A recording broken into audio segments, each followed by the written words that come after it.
Dr. Adrian Cole had seen thousands of patients in his career. He had watched hearts stop, lungs fail, and eyes lose their light, but nothing prepared him for the night. He met patient 47, the woman with no pulse. It began on a rainy Tuesday evening at St. Mary's Hospital. The emergency room lights flickered as thunder rolled over the city. Dr. Cole had just ended his shift when the nurse called out, "Doctor, we have an urgent case." The woman was found collapsed near Pinewood Cemetery. No ID, no vitals. "But she's breathing." He frowned. "No vitals, but breathing." The nurse nodded. Nervously, "Yes, sir. You need to see this."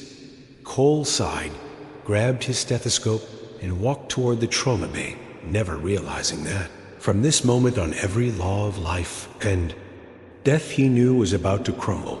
She was lying on the stretcher, pale, motionless, drenched in rainwater. Her clothes were torn, her hair tangled, but her face serene, like she was asleep. The heart monitor showed a flat line, yet her chest rose and fell softly. Cole checked her wrist for a pulse. Nothing. Checked the neck. Nothing. Get the EKG leads again. He said. The nurse reattached them, still flat. Maybe the machine's broken. Cole muttered. He grabbed his stethoscope and pressed it against her chest. Silence, no heartbeat, but faintly he could hear air moving through her lungs. He pulled back. "That's impossible," the nurse whispered, "sir. Her oxygen levels are at 98. Cole stared at the monitor. A patient with no pulse, no heartbeat, yet perfect oxygen saturation. He leaned closer, studying her face. She looked to be in her early 30s. No sign of trauma, except for a faint scar near her collarbone, circular, like a surgical mark. He turned to the nurse.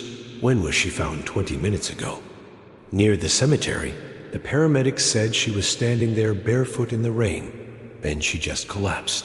Cole exhaled slowly. "Let's keep her under observation. Run full labs." And he stopped because the woman's lips just moved, barely a whisper. But he heard it. "Don't let them find me." Cole froze. "Did you hear that?" The nurse shook her head. "No, sir." He leaned closer. "Miss, can you hear me? What's your name?" No response.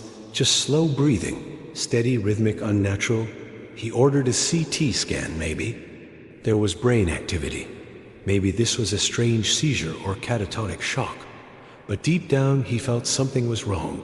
When the scan finished, the technician came out looking pale. "Doctor, you should see this." Cole stepped into the viewing room. The image showed something that didn't make sense. The woman's chest cavity was empty, no heart.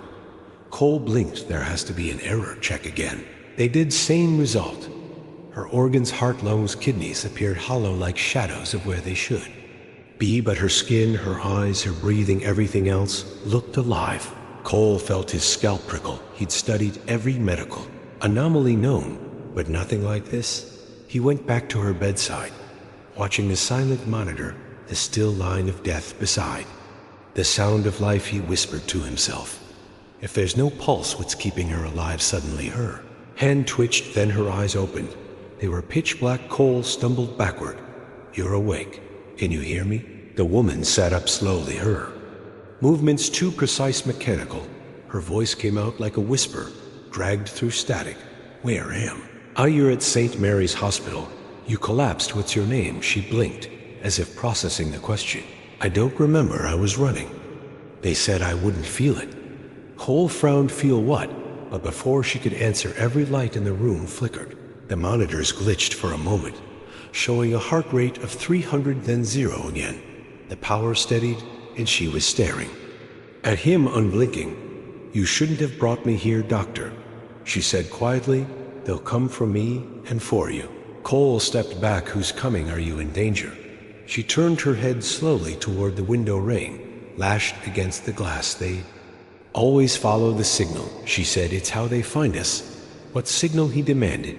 She didn't answer. Instead, she lifted her left hand and pressed 2 fingers to her neck, exactly where a pulse should be. Cole watched transfixed. The monitor suddenly beeped. Her heart rate shot up to 70. She smiled faintly. "There, they know I'm alive again." Cole ran to the intercom. "Security locked down Ward C. Now static." No reply. He turned back. The woman was gone. The bed empty, the sheets cold, only a single drop of water lay where she'd been, glowing faintly blue. Cole rushed into the hall, shouting, "Code Blue." The corridors were empty, lights dimmed one by one as if following his steps. He heard something behind him, a soft metallic scraping. He turned. A shadow flickered across the floor, the overhead. Speakers crackled, then a voice whispered through them. Her voice: "You can't save them. Doctor, you already tried." Once Cole's blood ran cold. "What are you talking about?" the speakers hissed again.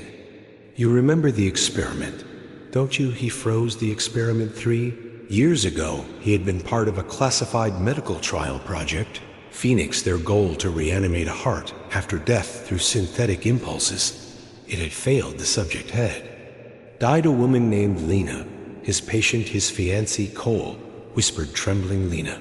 The hallway lights surged, flickering in rhythm with a heartbeat, and a voice right behind him. "You promised you'd bring me back." He turned. The woman stood there, drenched, smiling, the same face he had lost 3 years ago. "Lena," he breathed her smile.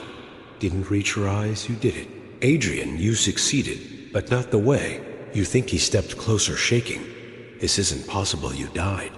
I buried you." She touched his chest lightly. "You gave me a new heart. You made me live again, but it isn't beating."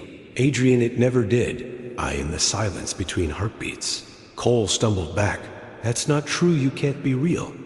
She tilted her head. "Then why can you hear me?" He pressed his palms to his face, trying to steady himself. "I don't understand. How are you here?" Her tone softened.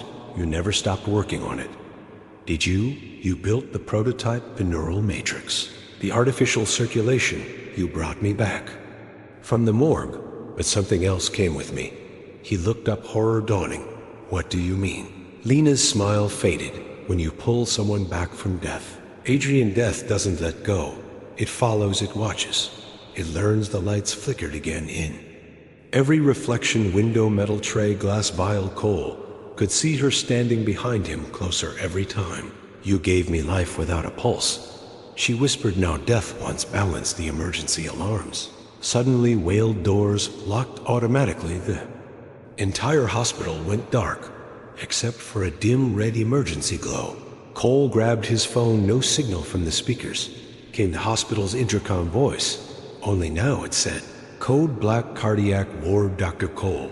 Report immediately." He ran toward the cardiac wing, trying to make sense of the chaos. Every room he passed, the patients were unconscious, monitors blank, every pulse gone. He rushed to one patient, a child, no heartbeat. Hit the chest, rose, and fell everywhere. "Life without pulse," he whispered. "Oh, my God." It's spreading behind him. A soft voice replied, "You should never have tried to fix death." He turned. Lena again, standing under the emergency light, her skin pale and veins faintly glowing. She stepped forward. "You gave me your brilliance, Adrian. Now you'll give me your heart." Cole backed away. "Lena, please." But she reached into her chest with her own hand and pulled out nothing, just emptiness. The air grew heavy, humming like a low engine. "It's not just me anymore," she whispered. "It's everything." And then, one by one, every heart monitor in the ward beeped, perfectly synchronized. Heartbeat, heartbeat, then silence. Cole stumbled to his knees, his vision blurred. He felt dizzy, cold, weak. He pressed his own wrist. No pulse. His breath hitched. He grabbed a mirror. Fog formed when he exhaled, alive, but no heartbeat. He looked at Lena, realization dawning in his eyes. "You didn't just come back. You replaced me." She knelt beside him, her hand brushing his cheek. "You're not dying, Adrian. You're evolving just like me." He felt his chest tighten, the pounding in his ears slowed, then stopped. Silence, but he could still see, still breathe, still move. Lena smiled. "Standing now, you understand life is not about the pulse. It's about the connection." A week later, the hospital reopened after what officials called a power malfunction. All patients survived, all recorded with stable vitals, except for one detail that was quietly removed from public records. None of them had a pulse. Dr. Cole's office was sealed, his body never found. But sometimes at night in the cardiac ward, The monitors flicker on by themselves and through the static. A soft voice hums like a slow, steady rhythm. It isn't a heartbeat, but something deeper if you listen closely. You can still hear her say, "He fixed death, and now death is breathing." So next time you feel your pulse skip maybe, it's not just anxiety. Maybe it's the silence between beats waiting for its turn to start living through you.